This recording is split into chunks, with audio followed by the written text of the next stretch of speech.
Diqqat! Ijtimoiy tarmoqlarda dahshatli video tarqaldi. Kelin buyragini sotib bermaganligi uchun oilaviy kaltaklashdi. Ijtimoiy tarmoqlarda tarqalgan videoda bir ayolni bir necha kishi, orasida erkak kishi ham bor, insonlar kaltaklayotgani aks etgan. Videoga oluvchi ayol pochkasini sotib bermagani uchun kelinini tutib olib urishyapti deb izohlamoqda.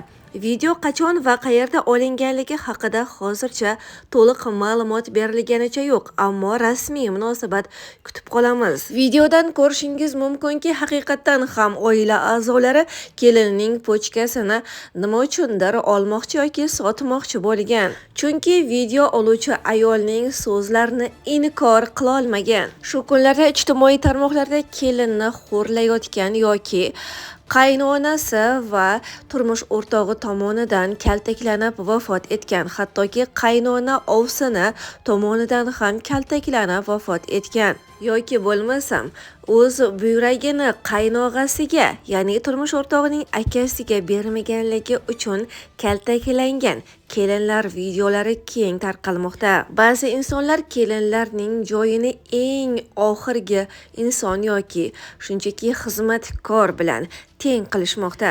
Kelinlar huquqlarini himoya qilish vaqti yetib kelmadimikan? Albatta izohlaringizni kommentariyada qoldiring. Mana. Oilaviy tutib olib urishyapti. Mana ayol tutib olib uryapti kelinini. Sam. Voy. Sam. Mana tutib olib kelinni mana shu urishyapti. Bular pochkasini sotib bermagani uchun. Mana. Aziz. Mana pochkasini sotib bermagani uchun bu kelin. Bular buni pochkasini sotyapti.